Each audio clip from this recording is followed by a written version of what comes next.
Hello and welcome back to another episode of the DIYguy.net. Alright, today we're going to be showing you how to winterize an RV or travel trailer. Now the steps will all be the same. The location of stuff will be specific to your make and model of trailer and or RV, but the steps in the process to winterize it for the storage when it's not in use over the winter so nothing freezes will be the same. So the very first thing we want to do, it's actually going to start at our last camping trip, and what we want to do is go ahead and flush out the gray water and black water tanks on the travel trailer or RV to make sure they're empty. Now if you brought it back home and they're not empty, you're going to go out to a place where you can dump the travel trailer and empty the gray water and black water tank and rinse them out. Once we have the black and gray water tanks flushed out and drained, we're going to go ahead and locate the low point water drains, which on this particular one are right here between the door and the wheels.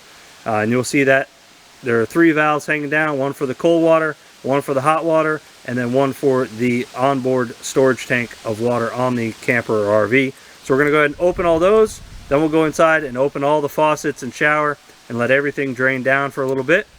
While that's draining, we'll go ahead and go on the other side and locate the hot water heater and remove the plug or anno rod inside of it to get that to start to drain as well. So like I said, right here is the sticker that says low point drains right behind this front door and the tires. So if we come underneath, you will see the 3 valves, hot water, cold water, and then that back one is going to be our storage for the onboard water. So we'll go ahead and let that drain. Like I said, we'll go inside and open up all the faucets and the shower to break that suction and let the rest of the water fall out. We'll come inside and turn on the kitchen faucet, hot and cold. As you can hear, the air is starting to suck through. We're draining the rest of the lines. We'll do the same thing in the bathroom. Hot, cold. Do the shower as well. Go ahead and flush the toilet. We'll hold that open for a few seconds.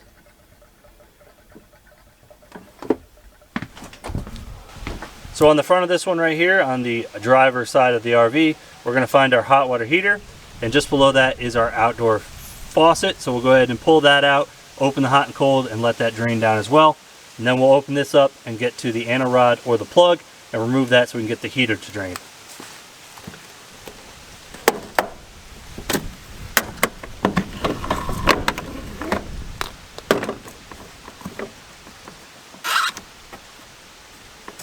So we'll undo our clip here and open the hot water heater door. This particular one, the plug is right there. Some will have a plug, some will have an anno rod. We're going to go ahead and remove that we can drain the 8 or 7 gallons out of this hot water heater. Alright, so we can grab the appropriate size socket, an extension, and a ratchet and remove that plug or anno rod. Now this particular one is plastic and is kind of marred up, so we're just going to use some channel lock pliers and go ahead and remove it. It shouldn't be in there that tight, as it should have some Teflon tape and some soft thread sealant on it to make the seal.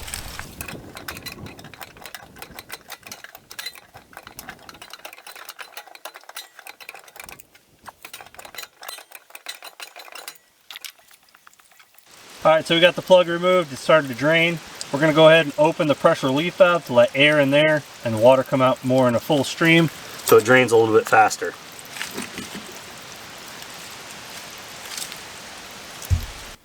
Alright, so now that we have the low point drains draining and our freshwater onboard water draining as well, we have the plug removed from the hot water heater, so that is draining. The next thing we need to do is gain access to the inside or back side of our hot water heater. Now on this particular trailer, it's right outside under this window, so it is under this front bed here. So we're going to go ahead and move the mattress, and then we're going to put the hot water heater in bypass mode. So you need to locate your hot water heater and the valves that are right behind it so you can bypass the heater. Like I said, every travel trailer will have a different place of where the heater is actually stored and where you need to gain access to it. Alright, so we got the mattress flipped up out of the way. So under this storage compartment right here is where the hot water heater is located. So we'll go ahead and grab this panel, slide it out of the way so we can gain access to the hot water heater. Alright, so here is what the compartment looks like. We have the connections for our outdoor faucet right there. Now if you come down in here, you will see we have a cold water supplying into the hot water heater.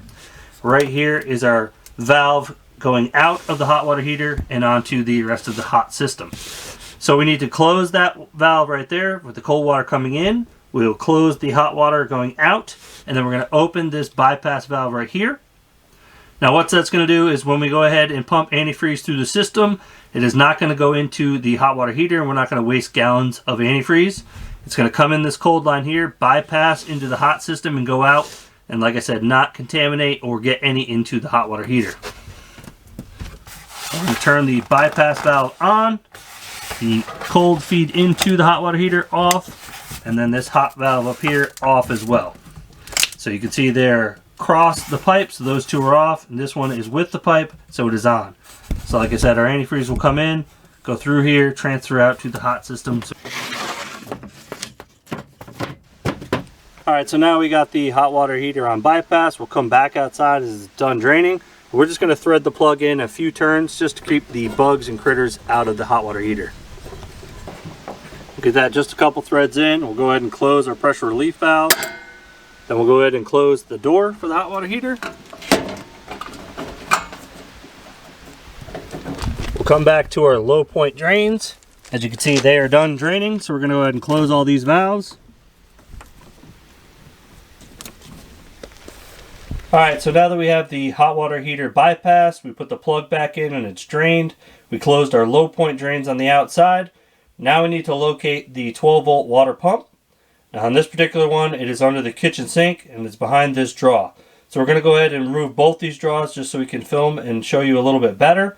So we're going to just pull the draw out, push down the two tabs and fully remove these two draws and gain access to our water pump.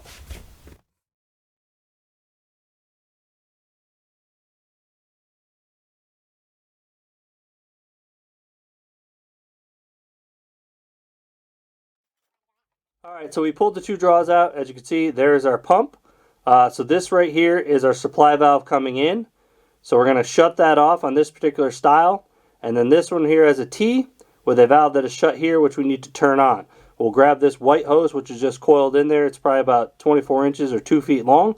We'll pull that outside the cabinet and we'll stick it inside our antifreeze.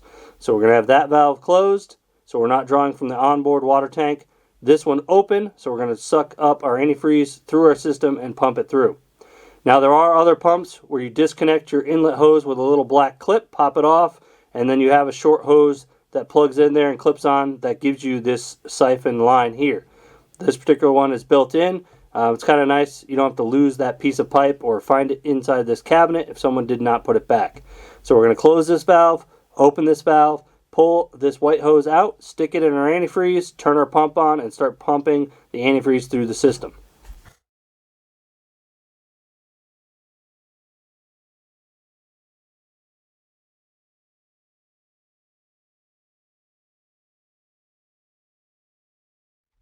Alright, so before we go ahead and turn the pump on, we need to go ahead and shut all the faucets off. We're going to shut the kitchen faucet, the bathroom, secondary bathroom if you have it, the shower, the outdoor shower or outdoor faucet. We want to make sure all the valves are closed.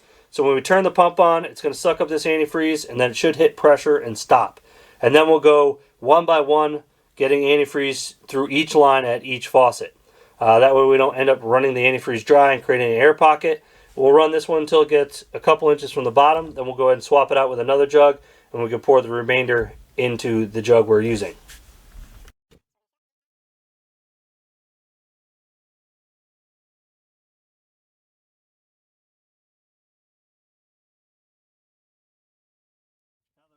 Faucet shut, we're going to go ahead and turn on our water pump.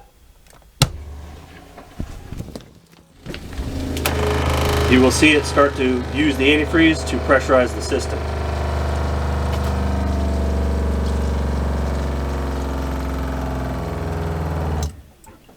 So you can see it used a little less than half a gallon just to pressurize the system. Now we can go ahead to each faucet and run the hot and cold to make sure we got a good stream of antifreeze coming out of it. Now you want to keep an eye on your jug. Like I said, when it gets to about an inch or so left, you want to swap it out for another jug to make sure you don't put air in the line. So we're going to go ahead and start with the cold side of the kitchen faucet.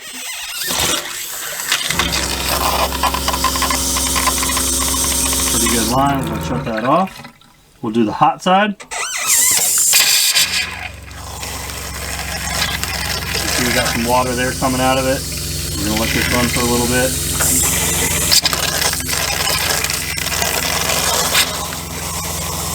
Just starting to get the antifreeze in it now.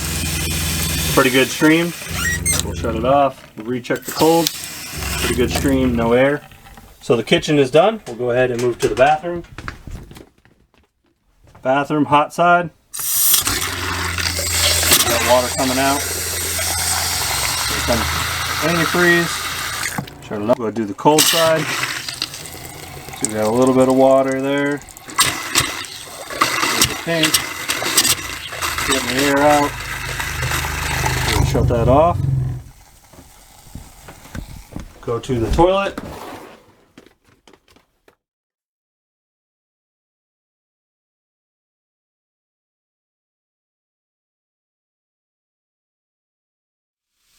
So I like to flush a little bit in the toilet just to get some in the black water tank, just to make sure that it mixes with any water or residue that's still in there to make sure it doesn't freeze. So go ahead and flush it for a couple seconds.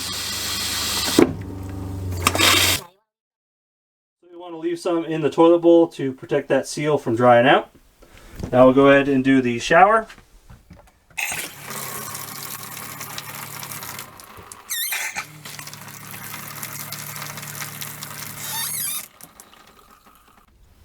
Now that I have the indoor shower done, we'll go ahead and do the outdoor faucet and or shower.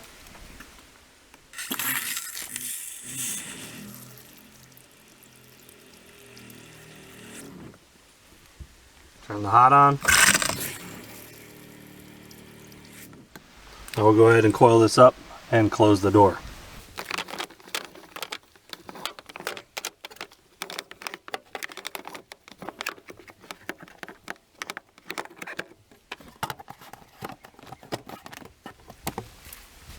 Alright, so we ran through every faucet. We did the kitchen faucet, the bathroom faucet, the toilet, the inside shower, and then the outside shower or outside faucet. So as you can see, we got about 1.5 inches left in the second jug here. The first one we didn't pour in there, but since we have everything ran through the faucets, that's it. We're going to go ahead and close this valve in here that does the siphon hose here. Go ahead and let the siphon hose drain, and then we'll go ahead and put the draws back in.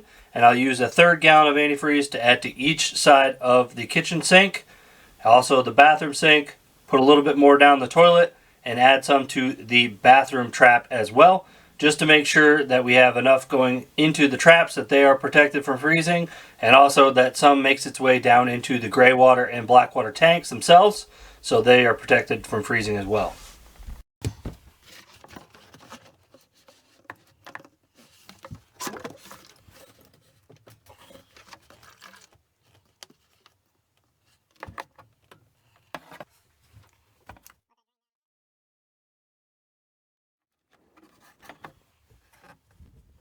Alright, so we're going to go ahead and tuck the hose back inside underneath the cabinet here.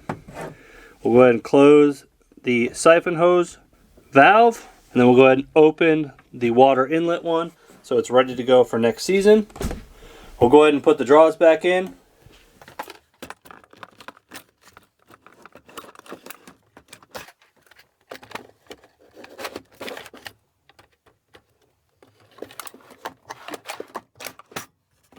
Alright, so we're going to open our 1/3 gallon. We're going to go ahead and add some to the opposite side of the kitchen trap.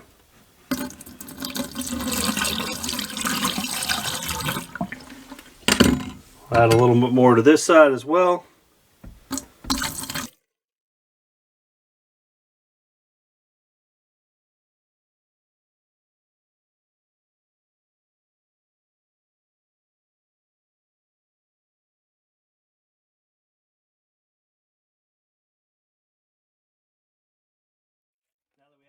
Got it all down into the tanks. You can see we got about 1/4 left of this gallon. I like to place it near the toilet. That way while it's stored or over the winter, somebody can come in periodically and just check and make sure the toilet still has antifreeze, it hasn't leaking by the seal or hasn't evaporated and causing the seal to dry out. So you can just come in, add some to it, keep it topped off until you're ready to use it in the spring. So now that we are done adding most of that 1/3 gallon, we put the rest of it next to the toilet so we can go ahead and top that off to make sure that toilet seal does not dry out. I'm just going to grab some paper towels, go ahead and wipe down the sinks and the shower just to get rid of the rest of the residue of the RV antifreeze.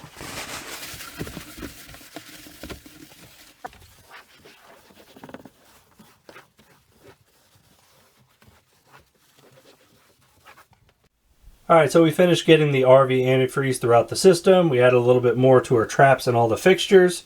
We got some going down into our gray water and black water tank, so those will be protected from freezing as well. So a couple things I want to mention is, you obviously want to remove all your food items from the trailer, that way you're not drawing in the mice. You might want to add some kind of mice repellent, whether it be those packets that you can kind of scatter around. For me, those haven't worked. What I found worked best for me was the pure peppermint oil. Just put a cotton ball on the end of this, flip it over, put a little bit of dab on there, and then just kind of spread those evenly throughout the RV. That seems to work pretty well for me. Now, another thing you may want to think of is your refrigerator. They do make these little clips that hold your freezer and fridge door open just a little bit to allow the air to go in and out of it. That way that doesn't create any mold inside of there. Now, this is the camper that we added that max air vent to. So we can go ahead and leave the vents open in here so the outside air can kind of come to the inside and exchange, so we don't get that musty smell when the camper is opened. I'll put a link up here in the top with a little card for that install so you can see what I'm talking about. The last thing you want to do is go ahead and remove any clothing items, towels, and bedding. Either remove it from the camper or put it in a tote like that so it's sealed and mice can't get in there and make a home as well. So now that we got the antifreeze throughout the systems and to all our fixtures, down inside our gray and black water holding tanks, that's it. We've just shown you how to winterize a travel trailer or RV. Don't forget to click the link in the description, which will take you to our website for a full write-up. You can also click that subscribe button you place in the middle for you. On the right, you'll find a recommended video just for you. And on the left side, you'll see our recent upload. Thanks for watching another episode of the DIYguy.net.